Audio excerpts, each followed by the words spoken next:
Boa noite, irmãos. Boa noite.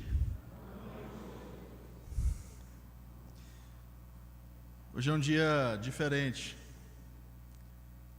para não dizer estranho, por dois motivos. O primeiro motivo é que eu não vou pregar Apocalipse.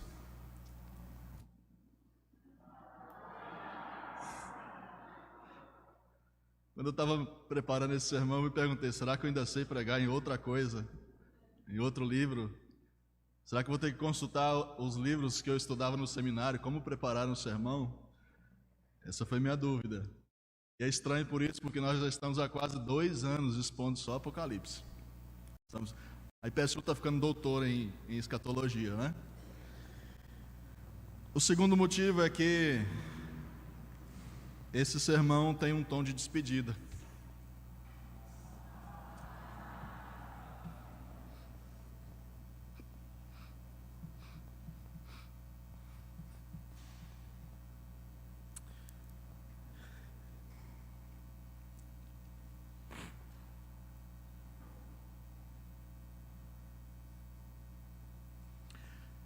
E eu gostaria de compartilhar com os irmãos a palavra de Deus que está em Romanos, capítulo 15.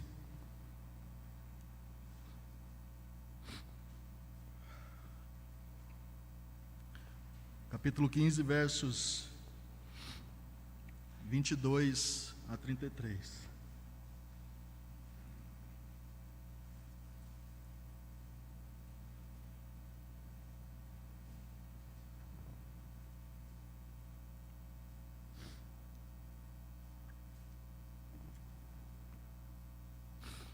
Romanos capítulo 15, versos 22 a 33.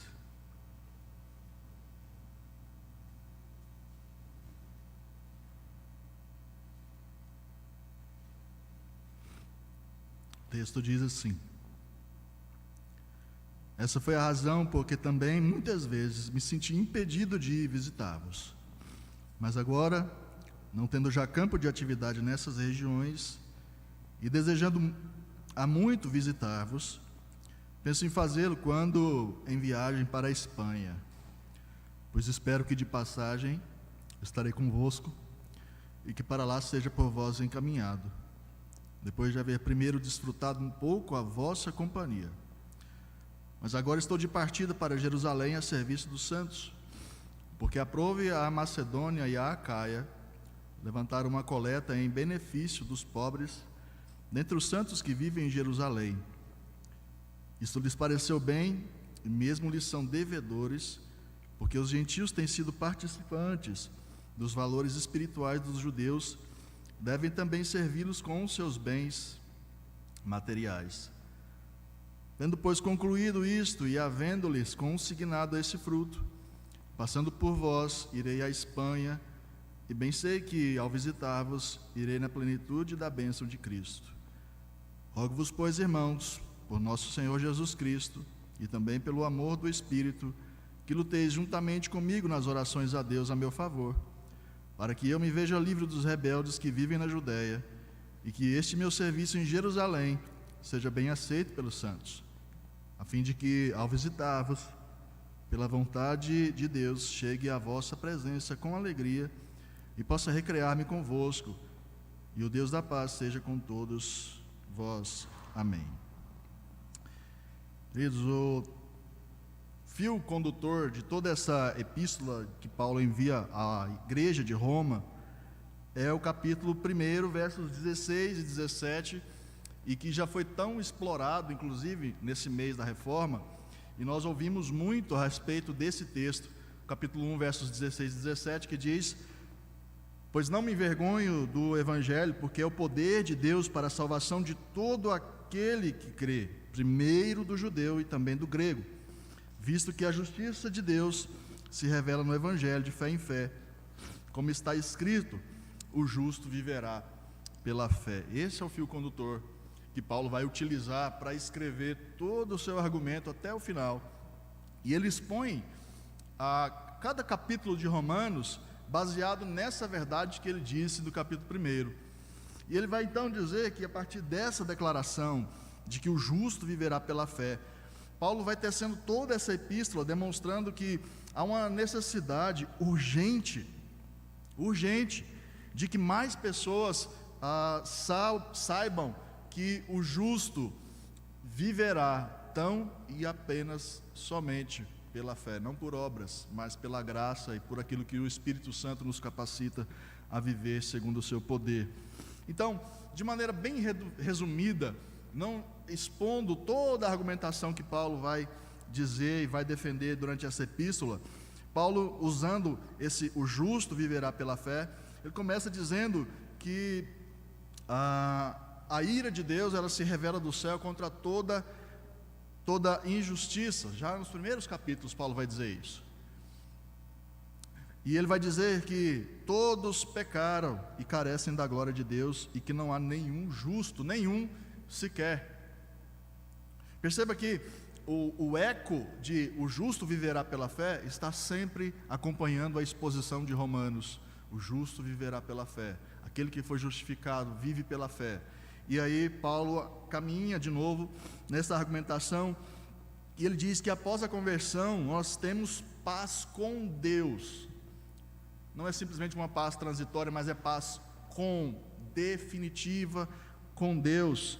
A paz que Adão perdeu lá no início, lá no Jardim do Éden, não conseguindo com as suas próprias obras manter o pacto, manter a sua paz com Deus e manter a nossa paz com Deus. Paulo vai dizer que pelo segundo Adão, que é Jesus Cristo, nós temos de volta essa paz. Ô meu irmão, muito obrigado, vou precisar disso aqui tudo. Isso que é diácono eficiente. Paulo também vai dizer que diante disso nós temos paz com Deus, e essa paz traz consigo uma verdade fundamental, é de que nada, absolutamente nada pode nos separar do amor de Deus. Percebe que eu estou caminhando por essa carta e demonstrando que o fio condutor não muda, é o justo viverá pela fé. E como consequência desse novo relacionamento com Ele, pela fé, não existe nenhuma condenação aos que estão vivendo em Jesus Cristo. Capítulo 8 vai dizer isso. E com Deus agora, como nosso amigo, como nosso aliado, a pergunta que Paulo faz é: quem será contra nós? E aí nós chegamos no capítulo polêmico, capítulo 9, que vai dizer quem pode desfrutar desses benefícios que o Senhor traz a partir de Jesus. Não é qualquer pessoa, mas aquele que Ele escolhe. Aí nós temos uma descrição, uma defesa que nós fazemos e que Paulo fez da predestinação, essa doutrina que é tão debatida. Mas o justo viverá pela fé. E por causa disso, por causa de tudo isso, nosso viver, por causa da predestinação, porque agora nós somos reconciliados, porque agora nós temos o Espírito Santo, porque nada pode ser contra nós, o que isso redunda para a nossa vida. Capítulo 12, versos 1 em diante, vai nos dizer que por causa disso, o nosso viver agora deve ser diferente, não deve ser segundo os moldes da cultura, e não vos amoldeis segundo esse século. Paulo vai dizer isso lá no capítulo 12, mas transformai-vos pela renovação da vossa mente. Ou seja, tudo isso que você crê, tudo isso que aconteceu com você e com Jesus na cruz, precisa redundar em ações práticas. E por isso Paulo vai dizer: não tome a forma, não seja amoldado pela cultura secular, não pense como aqueles que não estão em Cristo pensam, não haja como eles agem, mas seja diferente. E aí, pulando lá para o capítulo 15, que é o capítulo que nós lemos parte dele, nós temos uma ação mais prática ainda em relação a tudo isso. Paulo, ele sabe que essas verdades, meus irmãos, perceba que Paulo, se utilizando de uma verdade profunda do Evangelho a respeito da justiça de Deus, de quem nós éramos, de quem nós somos agora, do que é necessário para ser salvo, o apóstolo Paulo entende que mais pessoas precisam ouvir essas verdades. O Evangelho precisa ir mais longe. Mais pessoas pelo mundo inteiro precisam ouvir. E é aí que a nossa história A sua história, a minha história, ela se entrelaça com a história do apóstolo Paulo, a história do Evangelho, a história de Deus e a história de Jesus Cristo. É uma história que se entrelaça. Nós vemos que estamos tão unidos com Jesus Cristo que nós, às vezes, os discípulos são confundidos. Nós não somos mais conhecidos por nós mesmos, mas você parece com Jesus. A Pedro experimentou isso quando ele estava tentando negar Jesus e as pessoas olhando para ele, você se parece com ele. E essa é a ideia de ser um discípulo de Jesus. E Paulo está querendo que essa igreja de Roma entenda isso, que essas verdades essenciais do Evangelho não foram feitas para ficarem confinadas dentro de uma igreja, não foram feitas para ficar confinadas a um grupo restrito de um clero, mas essas verdades foram reveladas a nós para que elas fossem expandidas pelo mundo inteiro. Você vai se lembrar de um episódio, só para ilustrar isso que eu estou querendo dizer. Acredito que foi no ano 2006, salvo engano, 2006, um tsunami atingiu ali a costa do Sri Lanka e aquela região ali, e imagens de satélite viram que o tsunami ele teve um epicentro, e a partir dali ele foi crescendo, crescendo, crescendo, e ele quase pôde dar a volta ao globo terrestre. Queridos, é basicamente isso que a palavra de Deus precisa fazer. Ela teve um epicentro e ela precisa dar a volta no globo terrestre. Ela precisa ser levada para mais longe, porque o Senhor Jesus vai dizer isso, porque nós receberíamos poder quando do céu descesse o Espírito sobre nós. Nós seríamos testemunhas dele, tanto em Jerusalém, quanto em toda a Judéia e Samaria, e até os confins do mundo. E Paulo sabe que ele precisa levar essa verdade para além de Jerusalém.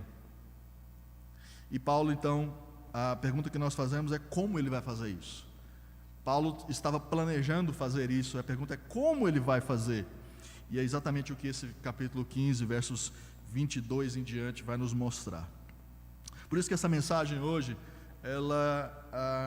ao estudar esse texto e pensar em um título para essa mensagem, pude perceber que essa mensagem podia muito bem se chamar As Incríveis Conexões que Unem e Expandem o Reino de Deus.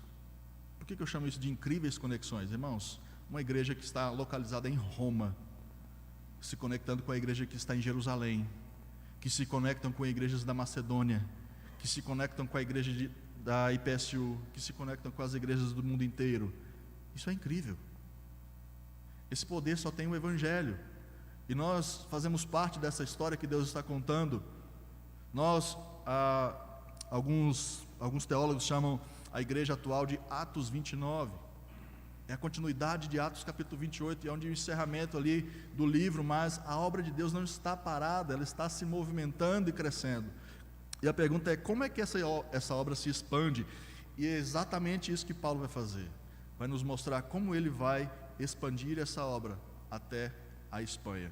Já adianto para os irmãos que nós não sabemos se Paulo conseguiu chegar à Espanha. Tem gente que defende que sim, outros que não. Eu prefiro me manter neutro nessa história, e quando chegar no céu a gente pergunta para Paulo se ele realmente conseguiu chegar lá. Mas o fato é que o Evangelho chegou até nós, e isso já é uma vitória do próprio Evangelho, de ter transformado vidas ainda mais longe de Jerusalém, né?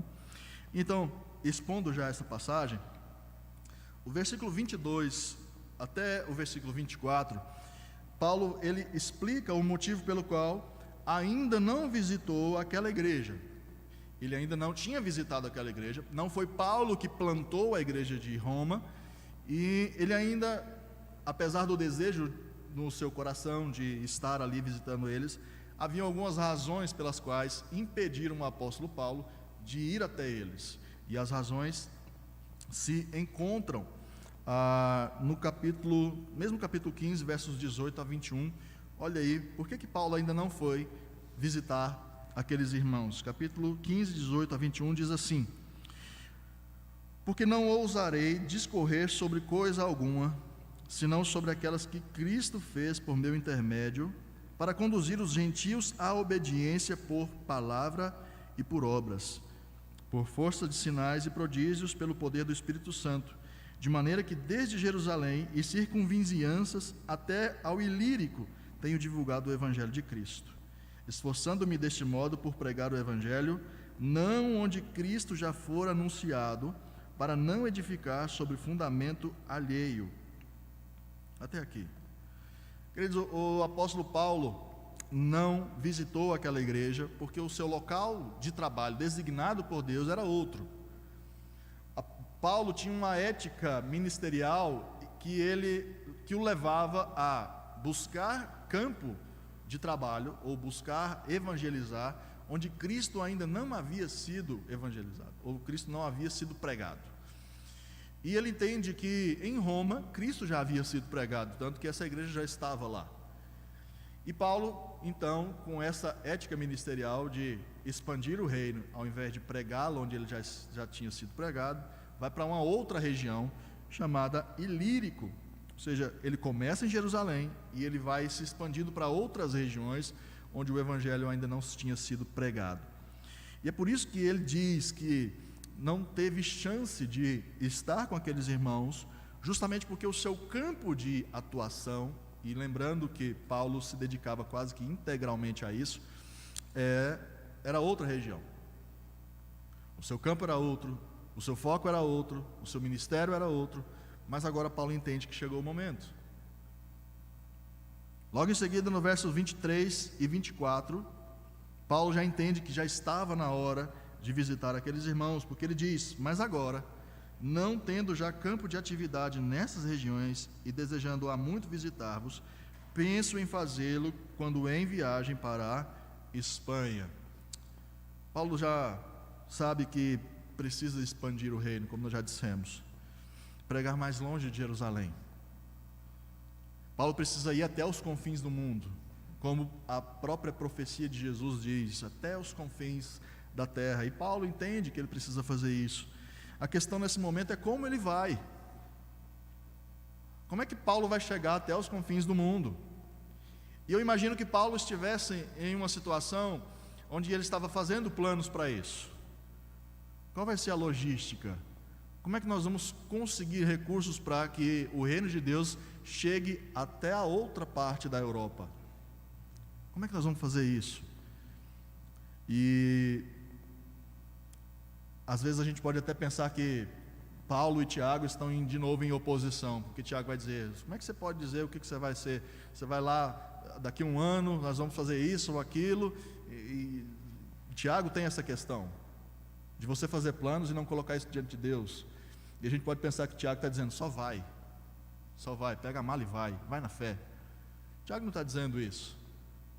Deus não é um Deus que é contra o planejamento, de você avaliar as situações antes de dar um passo adiante. E é exatamente isso que Paulo está fazendo. Paulo está avaliando a situação. É um local longe, é um local que demanda recurso, e de quem ele vai pedir esse recurso. Planejamento não é sinônimo de falta de fé, pelo contrário, nós estamos utilizando a racionalidade que Deus nos deu, criando redes e vínculos que Deus nos possibilita ter, para que o reino ganhe cada vez um posto avançado. Perceba que cada igreja, irmão, cada crente que é convertido, cada igreja que surge é um posto avançado do reino de Deus na terra. Versículo 24, parte B. Paulo precisa de parceiros que o impulsione para a missão. Não dá para ir sozinho. Paulo precisa de parceria. Paulo precisa então firmar contatos que possibilite o seu financiamento para que ele chegue até lá com essa missão de pregar o evangelho na Espanha. E ele vai dizer que uma das suas intenções de visitar aquela igreja em Roma é pedir que aquela igreja seja uma parceira dele. Veja o que o versículo 24, a parte B, vai dizer: pois espero que de passagem estarei convosco e que para lá seja por vós encaminhado. Paulo foi muito claro em relação à sua intenção de visitar aquela igreja. Eu preciso de parceiros, eu preciso que vocês estejam comigo, eu preciso que vocês me deem combustível para chegar até lá. E esse verbo encaminhado, para lá seja por vós encaminhado, tem uma denotação, um significado no original grego, que é de preparar uma pessoa para uma viagem com suprimentos. Paulo sabe que ele precisa de recursos para que o reino de Deus seja expandido. E Paulo está indo para aquela igreja em Roma. A intenção dele é ir até Roma, conseguir esses recursos. E ele vai dizer: olha, eu preciso que vocês me preparem para essa viagem. Eu preciso de recursos na minha mala. O reino de Deus é um reino celestial, mas é um reino que está se expandindo no mundo. E sendo assim, o reino de Deus depende de alguns recursos que o mundo disponibiliza. E um deles é o recurso financeiro. E não somente isso, Paulo vai descrever lá na frente o que mais ele espera daquela igreja. Paulo entende que uma viagem como essa, uma viagem grande, longa como essa, é necessário grandes parceiros também. E ele entende que a igreja de Roma supre essa necessidade. Ele entende que a igreja de Roma é esse parceiro ideal. Não é a igreja de Corinto, não é a igreja da Galácia, não é a igreja de Jerusalém, é a igreja de Roma. É a igreja de Roma, que inclusive é geograficamente mais próximo da Espanha do que as outras, e caminho para lá é que Paulo está então entendendo que essa comunidade pode ajudar. Ele deseja estar ali, entenda, não somente para angariar recursos. Ele não está indo para uma conferência missionária onde ele vai passar alguns slides, vai passar ali 2 horas ali falando, depois vai embora e a gente nunca mais vê ele. Não, Paulo quer desfrutar um tempo com aquela igreja, na presença daqueles irmãos, mas o seu objetivo é a Espanha. Ele quer relacionamento com aquela igreja, mas ele não vai permanecer ali. Seus planos são pregar Cristo, de novo, onde ele não havia sido anunciado, ou seja, lá na Espanha. Queridos, missão sem parceiros está fadada ao fracasso. Missão sem parceria, missão sem um enviador, missão sem uma base, está fadada ao fracasso. Se você um belo dia acordar e entender que o Senhor está te chamando para algum lugar específico, fazer uma missão, e você acha que você pode colocar a sua malinha nas costas e ir sozinho, sem avisar ninguém, sem se comunicar com a igreja, sem ter uma base espiritual para você, é possível que você se frustre em muito pouco tempo. Você precisa de uma base que o sustente, você precisa de uma base que o envie, e uma base que, além de um sustento financeiro, te dê um sustento espiritual. Entenda que todas as vezes que a igreja se atreve a expandir o reino de Deus, plantando ou enviando um missionário, plantando uma igreja ou enviando um missionário, ela está desafiando ainda o poder de Satanás. E nós precisamos de pessoas que estejam do nosso lado, também orando por nós, lutando conosco as lutas espirituais que tudo isso envolve. Missão é isso. Missão é você avançar num terreno que ainda é hostil ao Evangelho. E é exatamente isso que Paulo está fazendo. E ele entende que sem parceiros, sem uma igreja que o envie, essa missão está fadada ao fracasso. Versos 25 e 29, num olhar, e eu peço que os irmãos prestem bastante atenção nessa parte, que num olhar não muito atento, é só um parêntese que Paulo abre para explicar sua missão antes de ir para Roma. Mas eu quero dizer para você que é o cerne da motivação para aquela igreja apoiar a missão de Paulo. Olha que Paulo gasta quase a metade do texto só para explicar o que ele vai fazer antes. E se Paulo se debruça, ele gasta tanto tempo para explicar o que ele está fazendo antes da sua viagem para Roma, vamos olhar um pouquinho o que esse texto diz de especial para nós. E eu até vou ler novamente esses versículos 25 a 29, que diz assim: mas agora, estou de partida para Jerusalém a serviço dos santos, ou seja, a igreja de Jerusalém. Porque aprouve a Macedônia e a Acaia levantar uma coleta em benefício dos pobres dentre os santos que vivem em Jerusalém. Isso lhes pareceu bem e mesmo lhes são devedores, porque se os gentios têm sido participantes dos valores espirituais dos judeus, devem também servi-los com seus bens materiais. Tendo, pois, concluído isso e havendo-lhes consignado este fruto, passando por vós, irei à Espanha. E bem sei que ao visitar-vos, irei na plenitude da bênção de Cristo. Veja, Paulo está indo para Jerusalém com um propósito específico. Ele está chegando de uma das suas viagens missionárias, mas ele não está indo direto para Roma. Ele está indo para Jerusalém com um propósito específico, levar uma oferta que as igrejas distantes de Jerusalém haviam feito para a igreja. Igrejas da Europa, onde Paulo saiu plantando igrejas ali, essas igrejas que Paulo plantou, ofertaram, ou seja, Paulo passou coletando uma oferta e ele estava de novo indo para Jerusalém, levar essa oferta para essa igreja, para essa cidade. E de alguma maneira, irmãos, a igreja de Jerusalém havia se tornado extremamente pobre, a ponto de Paulo ter que solicitar a essas igrejas que ele plantou na Europa essa oferta, porque a igreja de Jerusalém tinha se empobrecido demais. Talvez uma má compreensão escatológica dessa igreja de Jerusalém gerou essa pobreza. Por que eu digo uma má compreensão escatológica? Porque para eles, para aquela igreja de Jerusalém, Jesus já estava ali, estava para voltar. Jesus só foi ali e já volta. E o que eles começaram a fazer? Vender as suas propriedades e bens, distribuindo o produto na medida que todos tinham necessidade. Ou seja, as pessoas começaram a vender casa, vender as suas propriedades, vender o seu rebanho, vender tudo.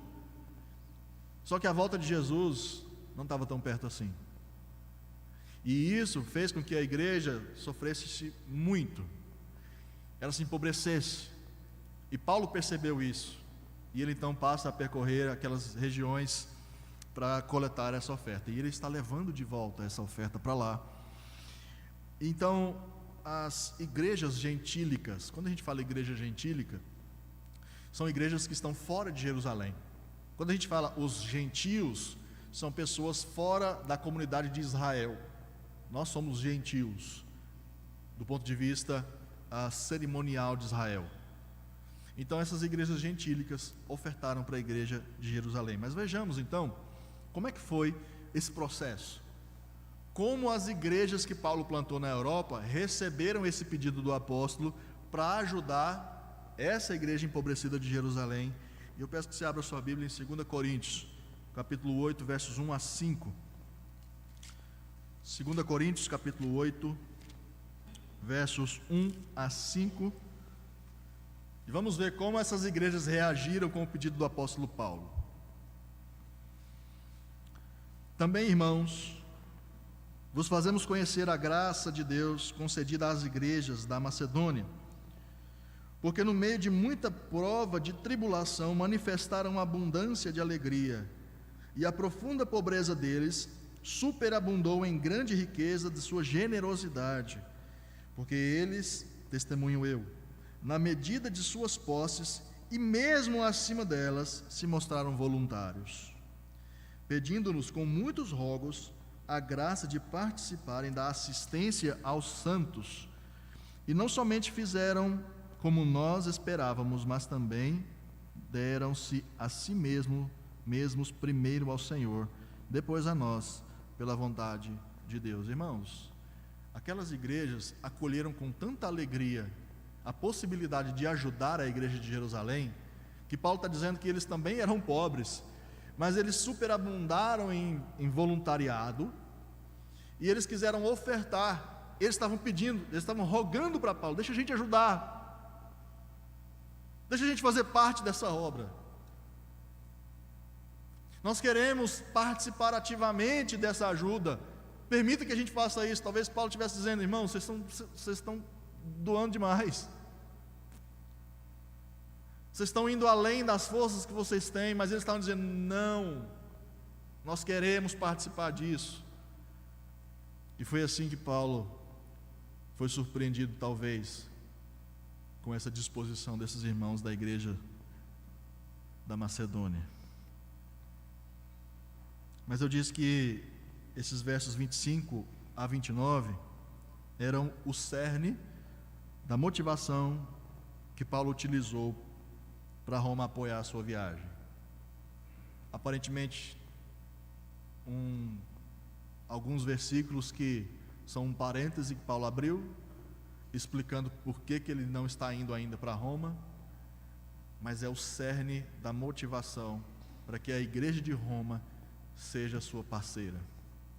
Observe o versículo 27, mais uma vez eu vou ler, para que você entenda o cerne da questão, para que aquela igreja de Roma fizesse parte da missão para a Espanha.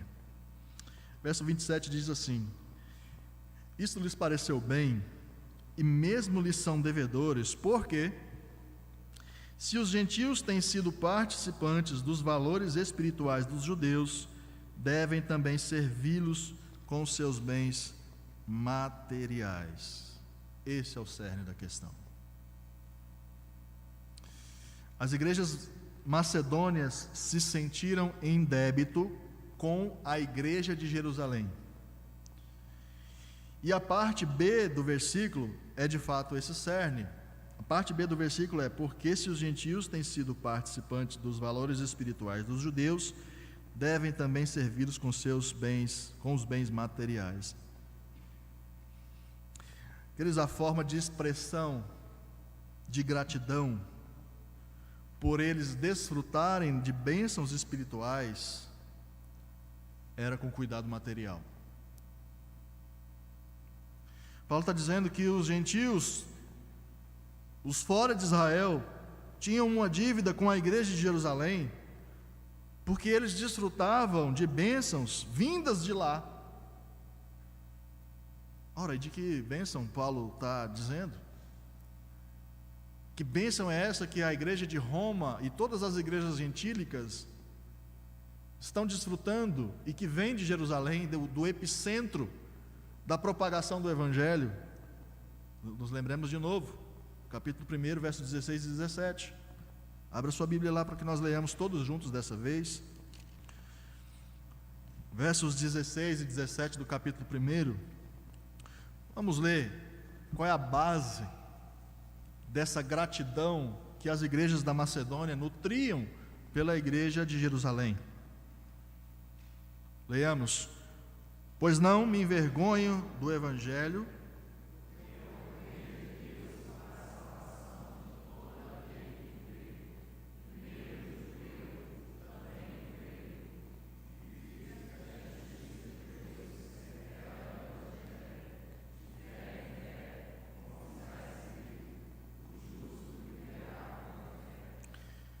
e Paulo está dizendo, irmãos, é que Jerusalém, ou seja, o povo judeu, de novo, é o epicentro da propagação do Evangelho para o mundo. E as bênçãos que os gentios, os gregos, estão desfrutando e que vem de Jerusalém, é nada mais, nada menos do que a salvação. A salvação vem primeiro para os judeus. Jesus veio para o seu povo. Jesus veio pregando em Jerusalém em primeiro lugar. Ali o Evangelho começou a ser pregado para as nações. A partir dali nós recebemos bênçãos espirituais. E os gentios da igreja macedônia entenderam isso. Olha, nós somos devedores a esse povo, porque foi de lá que veio a salvação. Foi de lá que que veio primeiro aos judeus a palavra de Deus. Foi por meio de um judeu, Jesus, que nós recebemos a salvação. Foi por meio da igreja de Jerusalém. Foi de Jerusalém que os apóstolos judeus foram enviados ao mundo e que chegou até a Macedônia por meio desse povo. Foi de Jerusalém que nós recebemos a nossa salvação. É de lá. Não que nós tenhamos algum tipo de dívida com o povo judeu ainda, mas nós estamos dizendo que foi deles, foi de lá, foi de um judeu que veio tudo isso que nós temos hoje, salvação pela graça, e agora nós vivemos pela fé. Essa é a bênção que os gentios desfrutam por meio dos judeus, e cabe a nós lembrar a analogia que Paulo faz entre desfrutar a salvação e não desfrutar a salvação. Efésios capítulo 2, verso 1 vai nos dizer que Ele vos deu vida estando vós mortos nos vossos delitos e pecados. Queridos, salvação é vida. Jesus é oferta de vida. E a igreja da Macedônia, as igrejas da Macedônia tinham tanta convicção de que eles tinham recebido o melhor presente da vida deles, e que esse presente estava vindo dos judeus, que eles estavam querendo dar uma retribuição. A pergunta é: quanto vale uma vida? Quanto vale a sua vida? Você já passou por alguma situação onde alguém salvou a sua vida? Eu já. Quem me conhece aqui há mais tempo sabe que aos 11 anos de idade eu passei por um acidente terrível, de um atropelamento terrível. E nesse acidente, você que já viu essa cicatriz e talvez até hoje não tenha me perguntado por quê, foi um acidente automobilístico. E ali eu tive a experiência de poder contar com uma pessoa que salvou a minha vida. O motorista que provocou o acidente estava querendo fugir, e um homem que estava num bar, ele prestou socorro, ele fez o dono do veículo que atropelou voltar e me levar para o hospital. A pergunta é: o que eu dou para esse Senhor? Como eu posso retribuir a Ele?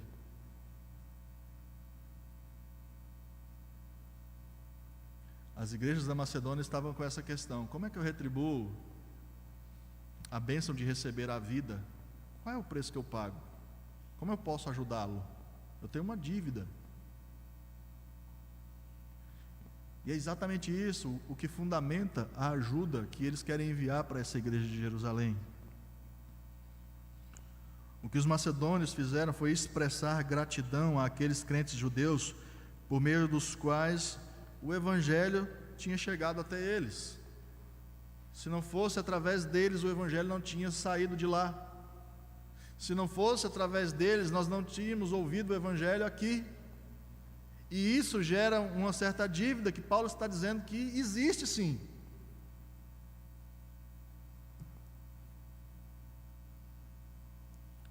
A igreja expande o reino de Deus pelo mundo.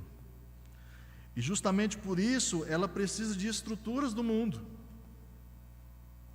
Uma sede física, um certo conforto, com gente capacitada para ensinar, e por aí vai. Isso demanda finanças, queridos. E de onde elas vêm? De onde vêm os recursos para que a gente financie tudo isso que nós temos aqui?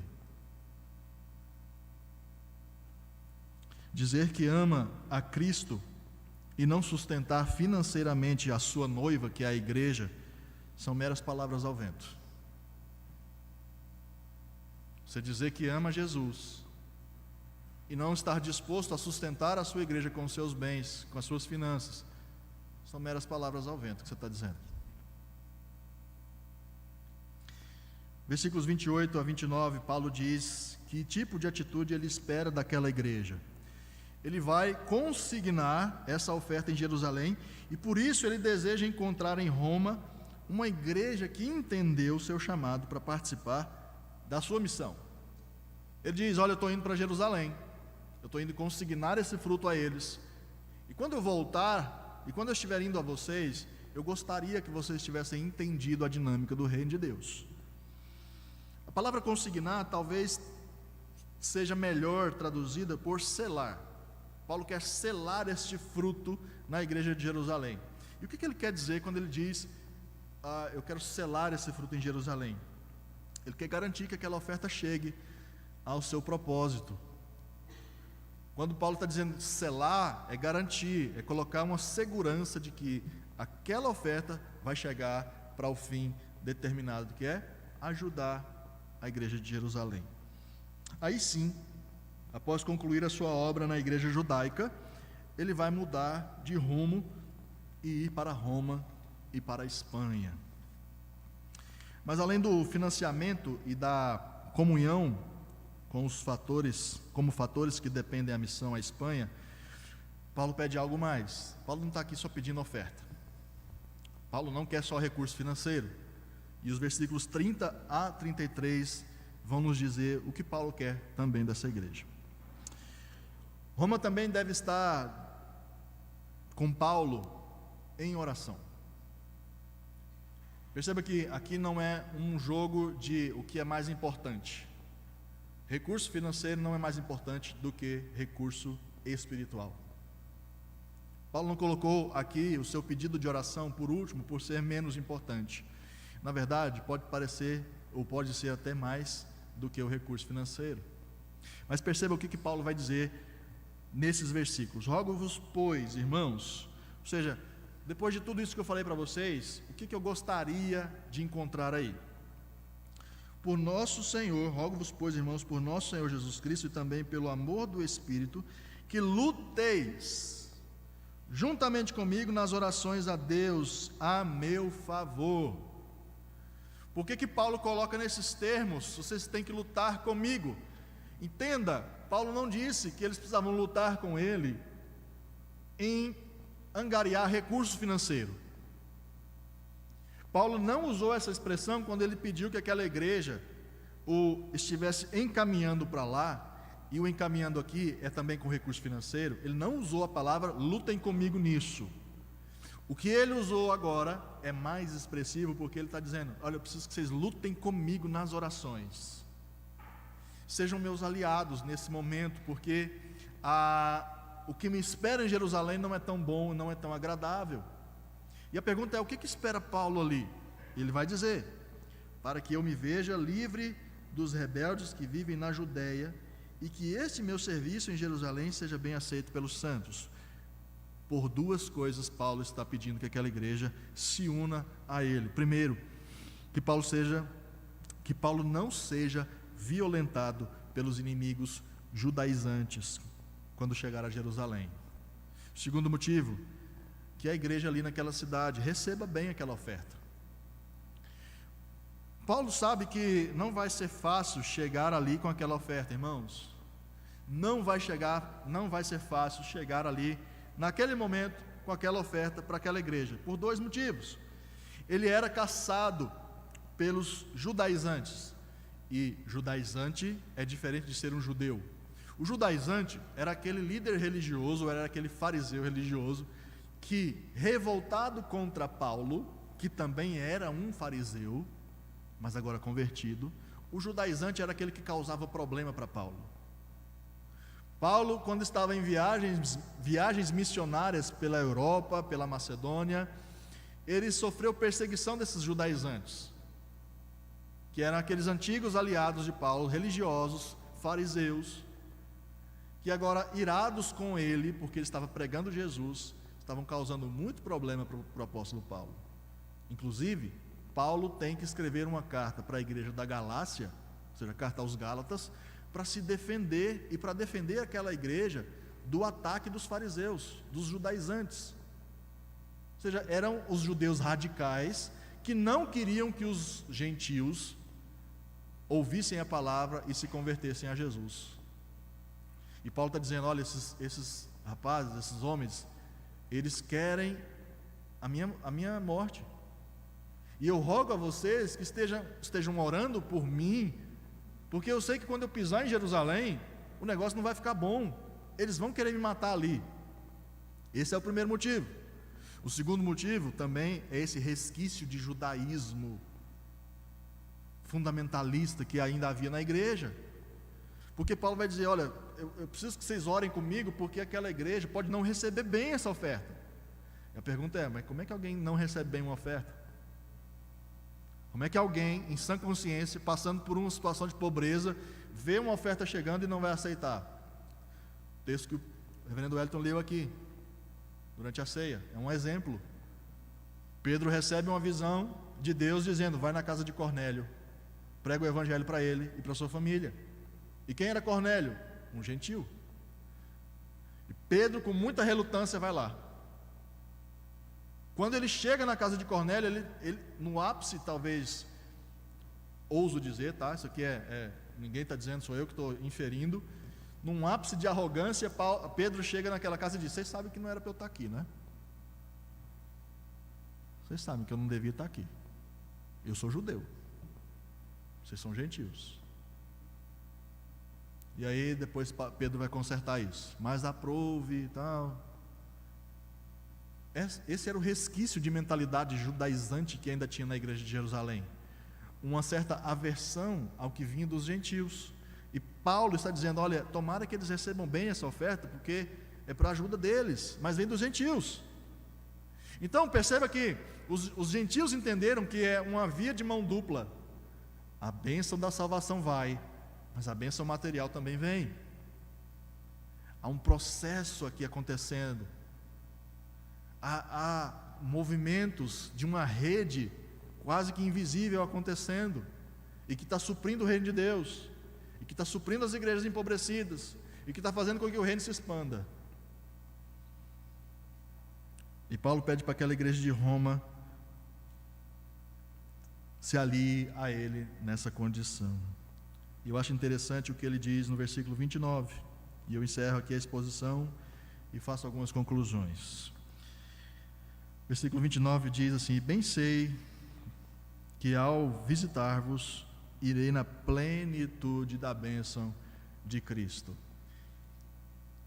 Paulo considera que ele vai na plenitude da bênção de Cristo para a Espanha, primeiro, se ele conseguir consignar ou selar esse fruto na igreja de Jerusalém. E Paulo sabe que ele vai na plenitude do Espírito se aquela igreja de Roma entendeu que eles precisam se aliar com ele, né, nessa missão, tanto financeiramente quanto espiritualmente. Aí sim ele vai dizer: isso é plenitude de missão. Isso é garantir que o reino de Deus se expanda de maneira pacífica e unida. E eu ouso dizer que há uma situação em que nós precisamos romper. E agora eu estou falando para nós, não especificamente para esta igreja, mas no evangelicalismo brasileiro. Nós precisamos olhar para outras denominações e entendê-los como parceiros de expansão do reino. O clubismo denominacional, ele não ajuda o reino a se expandir. O que eu quero dizer com isso? Eu só vou ajudar se for presbiteriano. Queridos irmãos, a igreja de Roma nem sabia quem eram os crentes de Jerusalém.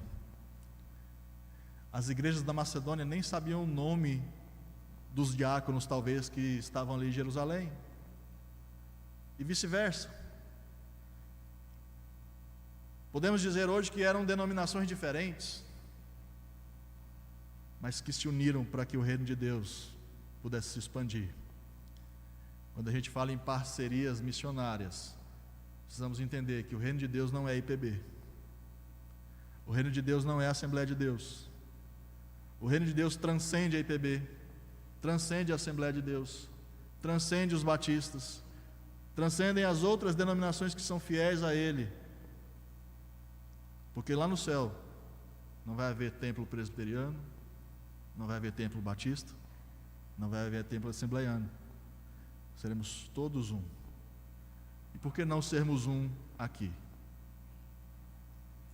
Quero concluir essa mensagem então dizendo o seguinte: dentro do reino de Deus, ciclos começam e ciclos se encerram, de acordo com os campos que Deus vai abrindo. Paulo não teve tempo de ir para Roma, porque ele estava na Macedônia. Mas os campos de Roma, os campos da Macedônia agora já estavam fechados. O trabalho de Paulo ali já estava concluído. E outro campo, outra porta já estava se abrindo para ele. E é assim que nós temos que entender o reino de Deus: é um ser vivo, é um organismo vivo, que na medida que vai se expandindo, Deus vai tirando daqui, colocando ali, remanejando pessoas com seus dons para atuarem em locais diferentes, preparando gente aqui, mas para servir em outros lugares. E cabe a nós entender que é Deus que faz isso. Não é esse ou aquele que está traindo agora a igreja e indo servir em outro lugar. Às vezes a gente prepara gente boa aqui para servir em outras igrejas. A gente queria que ficasse aqui, claro, mas Deus está mandando para outro lugar, e está tudo certo.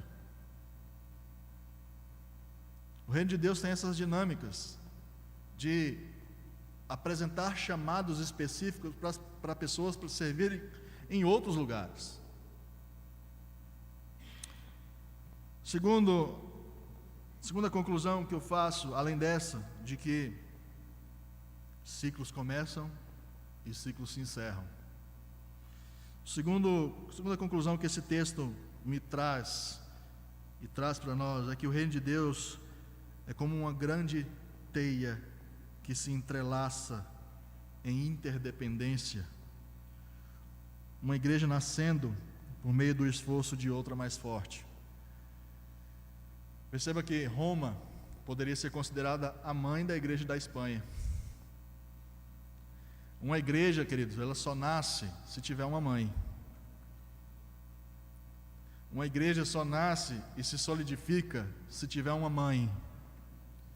Paulo entende isso, e ele sabe que para a igreja da Espanha conseguir nascer e sobreviver e chegar à maturidade, embora nós não saibamos de novo se ele chegou até lá, ele sabe que ele precisa de Roma. Ele não pode sozinho, não. Ele precisa de gente cobrindo ele com oração. Ele precisa de gente financiando essa obra, para que mais pessoas possam ouvir que o justo viverá pela fé. E assim as pessoas vão ter vida em Jesus. Essa é a grande teia que Deus está tecendo com igrejas espalhadas pelo mundo inteiro. A IPSU é só mais uma que está assumindo esse compromisso de levar mais um posto avançado de Deus para outro lugar. Entenda isso, nós fazemos parte de uma grande rede de Deus, que, de novo, não é a rede da IPB, não é a rede da Assembleia, não é da Batista, é de Deus.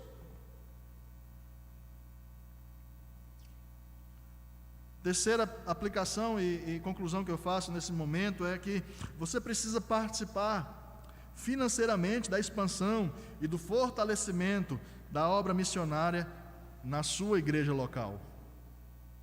É uma dívida. E aqui nós estamos falando abertamente, você precisa se organizar financeiramente para dizimar, para ofertar, porque disso depende a expansão do reino. É assim que Deus faz, é assim que Ele escolheu fazer. Para que você tivesse ouvido o Evangelho, alguém teve que se preparar, alguém teve que comprar uma Bíblia, estudar essa Bíblia e levar o Evangelho para você. Isso gera demanda financeira. E participar ativamente da expansão do reino também diz respeito aos seus recursos. O presbiteriano não gosta de falar sobre dinheiro no púlpito, né? Porque é um assunto tão poluído hoje. Mas nós precisamos falar sim, quando é de maneira correta, quando a ideia é expandir o reino de Deus. E isso só acontece quando nós honramos o reino de Deus com os nossos recursos. A ideia é você honrar a igreja que te traz benefícios espirituais. A ideia é honrar a igreja que pastoreia você. A ideia é honrar a igreja que ministra bem os sacramentos a você. A ideia é você honrar com seus bens a igreja que ensina a palavra com fidelidade. E não somente ter a igreja como uma fornecedora de conteúdo, como alguém que cria galinhas e espera só o ovo ali para se alimentar dele, mas não dá nenhum tipo de retorno para isso. Por último, você precisa participar em oração da expansão e do fortalecimento da obra missionária na sua igreja local, seja na IPSU. Os seus recursos financeiros e os seus recursos espirituais têm que estar a serviço do reino de Deus aqui. É aqui que Deus te colocou. É a obra missionária dessa igreja que nós temos que apoiar. E o desafio para nós hoje é entender isso, que por mais que a gente tenha dificuldade de entender isso, há uma dívida. Se Deus te deu vida a partir daqui, e se Ele continua te nutrindo a partir daqui, há uma dívida. E se nós queremos expandir o reino, é a partir dessa questão financeira e espiritual que nós vamos fazê-lo. Repito, cada igreja que é plantada é um posto avançado de Deus no mundo. É um posto avançado de Deus para que mais pessoas possam ouvir: o justo viverá pela fé. Irmãos, eu disse que hoje é um dia estranho, porque é um sermão com áreas de despedida. E é mesmo. Eu disse para os irmãos que tem um ar de despedida porque nós estamos realmente nos despedindo. Nós estamos indo plantar. E por isso esse sermão de hoje, para que você se sinta desafiado a isso, para que você se sinta parte disso. E eu quero dar um rápido testemunho aqui. Há mais de 30 anos atrás, essa igreja já entendia que precisava fazer isso, expandir o reino de Deus. E por todos os bairros que eles podiam escolher, eles escolheram um bairro que até hoje ninguém nem sabe onde é. Quando eu falo onde eu moro, as pessoas às vezes perguntam: é Goiânia? A IPSU escolheu o bairro Água Branca para plantar essa igreja. E essa igreja funcionou ali por mais de 30 anos. E junto com essa igreja funcionava um trabalho social com crianças. Era uma creche. E a IPSU era quem sustentava majoritariamente esse projeto, com algumas parcerias públicas. Esse projeto não existe mais. A congregação foi fechada há pouco mais de 2 anos. Mas diante disso, nós podemos ter a ideia de que o trabalho fracassou. E eu quero dizer para os irmãos que de maneira nenhuma esse trabalho fracassou. Eu sou a prova viva disso. De que trabalhos missionários podem gerar frutos inesperados. Eu sou filho dessa igreja há mais de 30 anos.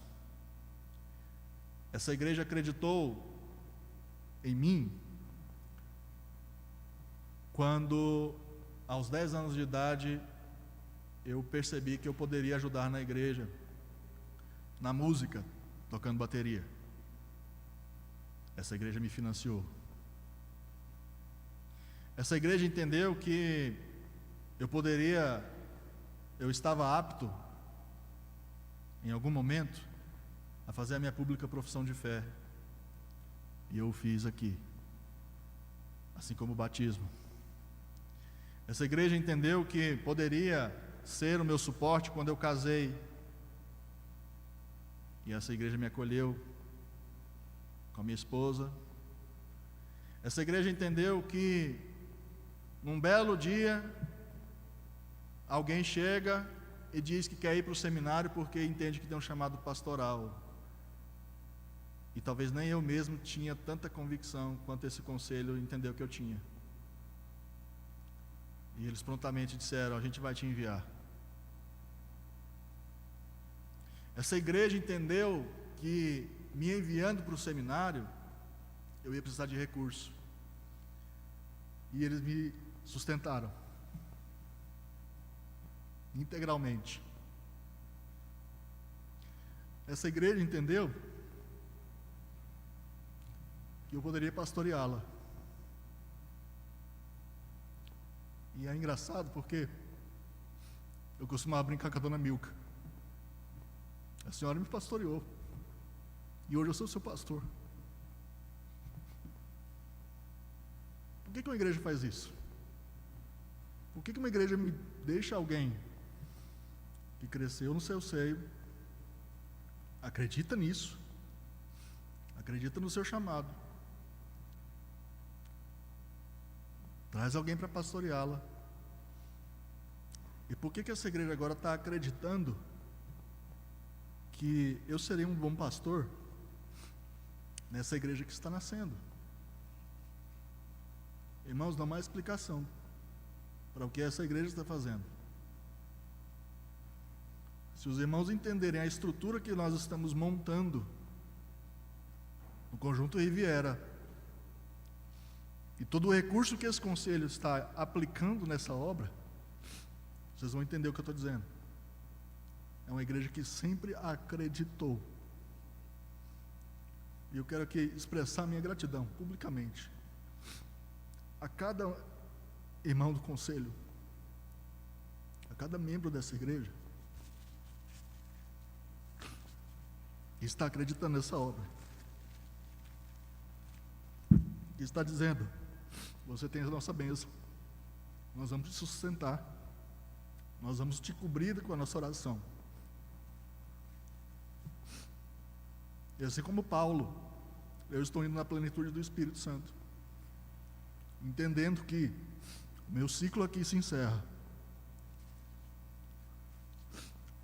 mas as nossas conexões não. Nós não nos veremos mais com tanta frequência, apesar de domingo que vem a gente ainda estar aqui, mas domingo que vem é possivelmente o nosso último encontro por algum tempo. É a mesma igreja, eu vou continuar sendo pastor da IPSU, mas agora em um campo diferente, que vai demandar esforços diferentes, que vai demandar tempo diferente, e por isso a gente não vai se ver com tanta frequência assim. E eu não poderia deixar a igreja nesse momento sem expressar a minha gratidão a cada um de vocês, a cada um do conselho, e dizer que isso só é possível porque nós temos os recursos que Deus nos deu financeiramente, e porque nós já temos irmãos que estão orando por esse trabalho há muito tempo, e por isso eu e outros irmãos que estão aqui estamos indo na plenitude de Jesus Cristo, expandir o reino de Deus para a glória de Deus. Vamos orar. Senhor, muito obrigado, porque a tua sabedoria, ela é insondável, e o Senhor usa recursos que nós nem sequer pensávamos que existiam para poder expandir o seu reino. Obrigado, porque nesse momento nós temos a plena certeza de que o Senhor está nos enviando a uma missão, mas o Senhor está nos enviando com uma mãe, e a IPSU é essa mãe que precisa ser honrada. E eu louvo ao Senhor pela vida dessa igreja, por tudo que o Senhor tem feito através dela, e peço ao Senhor por essa menina que está nascendo, por essa igreja que está nascendo e que ainda precisa de sua mãe, mas que, se for da sua vontade, também será uma mãe um dia, se nós cuidarmos bem dela. Louvado seja o seu nome por tudo isso. Te louvo e te agradeço, em nome de Jesus. Receber a bênção, irmãos.